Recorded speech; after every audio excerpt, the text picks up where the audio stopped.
আজকে আমি আবারও ইন্টারভিউর যে সেশনটা চলছিল সেটা কন্টিনিউ করার চেষ্টা করছি। আজকে ক্লাসরুম সিচুয়েশন বেস কিছু প্রশ্ন যেগুলো কিন্তু ইন্টারভিউতে ধরতে পারেন, সেই হিসাবেই কিন্তু আমি কিছু প্রশ্ন বলবো তোমাদের। তোমরা অবশ্যই সেগুলো শুনবে এবং খাতায় নোট করেও নেবে। প্রথম প্রশ্নটা যদি এভাবে ধরা হয় যে আপনি আপনার ক্লাসে অন্যান্য শিশুদের সঙ্গে একটি অন্ধ ছাত্রকে পড়ানোর সুযোগ পেয়েছেন, তাহলে আপনি শ্রেণীতে তাকে কী ধরনের ট্রিটমেন্ট করবেন? এই প্রশ্নটার উত্তরটা তোমাদের কিভাবে দিতে হবে বলে দিই। এই প্রশ্নটার উত্তর কিন্তু সবসময় সদর্থকই হবে। এখানে তোমরা বলতে পারো যে সেই ছাত্র বা ছাত্রীটিকে আমি প্রথম সারিতে বসানোর ব্যবস্থা করব এবং তার পড়াশোনার ক্ষেত্রে যাতে কোনো অসুবিধা না হয় সেরকম সাহায্য মেনেই কিন্তু আমি ব্যবস্থা করব এবং তাকে সর্বোপরি দেখভালেরও চেষ্টা করতে হবে।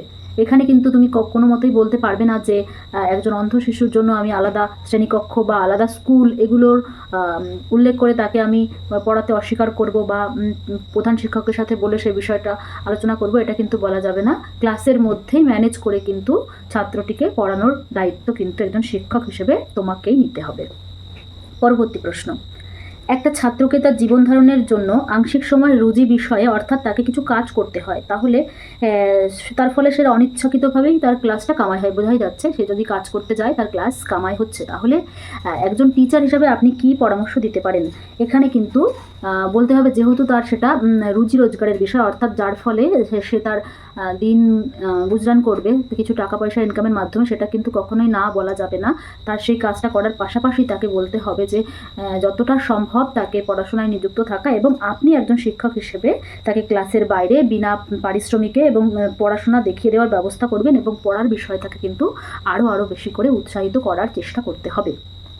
পরবর্তী প্রশ্ন, ক্লাসে কোনো একজন ছাত্রকে আপনি খুব ভালোবাসেন, সবসময় তার প্রশংসা করেন, এই দেখে অন্যান্য ছাত্ররা কিন্তু রাগ প্রকাশ করছে, তাহলে আপনি টিচার হিসেবে কী করবেন?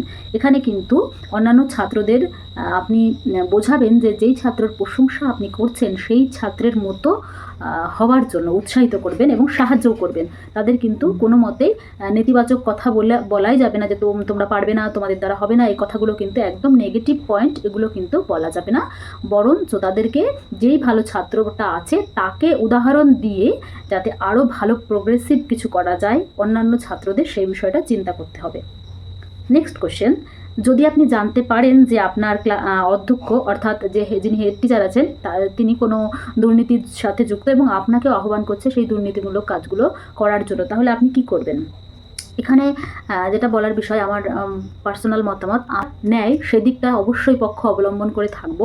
অন্যায় কিছু আহ্বান করলেও আমি কিন্তু সেদিকে কখনোই যাব না, বরঞ্চ তিনি যে ভুল পথে যাচ্ছেন এটা তাকে বোঝানোর চেষ্টা করব এবং ওনাকে সঠিক পথে আনার চেষ্টা করব। আমি কিন্তু কখনোই তিনি যতই আমার থেকে উচ্চতর পদে থাক না কেন, আমি কিন্তু সেই দোষটা বা অন্যায় কাজটা কখনোই করব না একজন শিক্ষক হিসেবে। পরবর্তী প্রশ্ন তোমাদের বলি, দেখো, ক্লাসে আপনার সঙ্গে ছাত্রছাত্রীরা অসৎ ব্যবহার করে, তাহলে আপনি ছাত্রছাত্রীদের সঙ্গে কিভাবে সম্পর্ক স্থাপন করবেন? এক্ষেত্রে যেটা বলার, ছাত্রছাত্রীরা অসৎ ব্যবহার তখনই করে যখন টিচারের কোনো গুণাবলী তাদের মনোপুত হয় না। তাই একজন টিচার হিসেবে কিন্তু আপনার গুণাবলী বা আপনার ব্যবহার এগুলোর কিন্তু মূল্যায়ন করা উচিত এবং সেই স্বকীয় গুণাবলীর উন্নতি ঘটানো উচিত। তাহলে অবশ্যই ছাত্ররা কিন্তু আপনাকে সম্মান জানাবে এবং আপনার কথা তারা মন দিয়ে শুনবে। তাহলে এখানে কিন্তু নিজের যে উন্নতি, একজন টিচারের উন্নতি করা এবং টিচারের যে গুণাবলীগুলো থাকা প্রয়োজন সেগুলো ভালো করে লক্ষ্য করে সেই গুণগুলো বিকাশ করার চেষ্টা করতে হবে।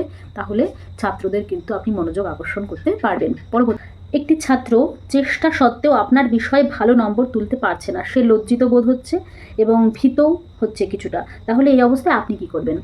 একজন শিক্ষক হিসেবে আমার প্রথম দায়িত্ব হবে সে যতই ভালো নাম্বার তুলতে না পারুক তাকে কিন্তু সবার প্রথমে ভীতি কাটাতে হবে, তাকে সে যাতে ভয় না পায় তাকে অভয় দিতে হবে। তার সাথে সাথে তার আত্মবিশ্বাস বাড়ানোর জন্য তাকে উৎসাহিত করতে হবে, তাকে প্রশংসা করতে হবে যে না, যেটা তুমি পারছো না সেটা অবশ্যই পারবে, তুমি বারবার চেষ্টা করো, এবং তাকে পজিটিভ কিছু ওয়ার্ড বলতে হবে। অল্প কিছু পারলেও তাকে অনেকটা বেশি প্রশংসা করতে হবে, যার ফলে তার কনফিডেন্টটা বাড়বে এবং সে কিন্তু তার সঠিক লক্ষ্যে পৌঁছতে পারবে। একজন টিচার হিসেবে তাহলে প্রধান দায়িত্ব হবে তার ভয় কাটানো এবং তাকে প্রশংসা করা, যার ফলে সে তার ভয়টা কাটিয়ে ভালো একটা পজিশনে আসতে পারবে। পরবর্তী প্রশ্ন, মনে করুন সাম্প্রদায়িক হানাহানি শুরু হয়েছে, অর্থাৎ ধর্ম বা জাতির মধ্যে সাম্প্রদায়িক ঝামেলা শুরু হয়েছে। তাহলে আপনি একজন শিক্ষক হিসেবে কি করবেন?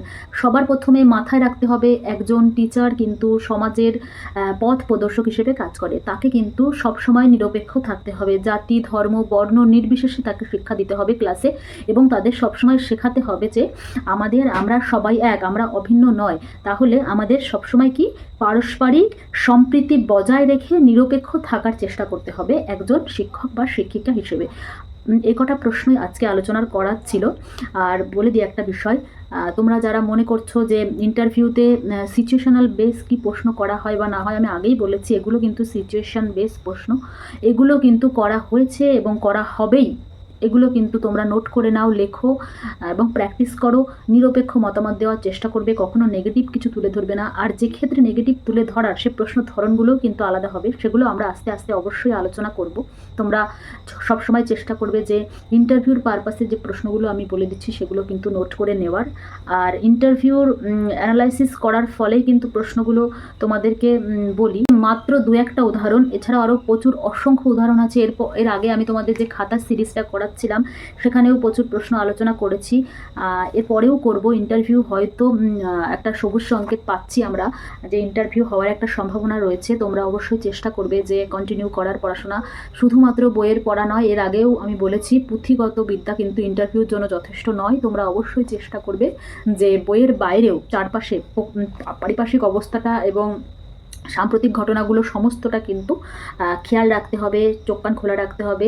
যেহেতু তুমি একজন টিচার হতে যাচ্ছ, অবশ্যই সবটা মাথায় রেখে চলতে হবে। প্রিপারেশান চালিয়ে যাও, অবশ্যই ভালো হবে। দেখা হবে পরবর্তী ক্লাসে।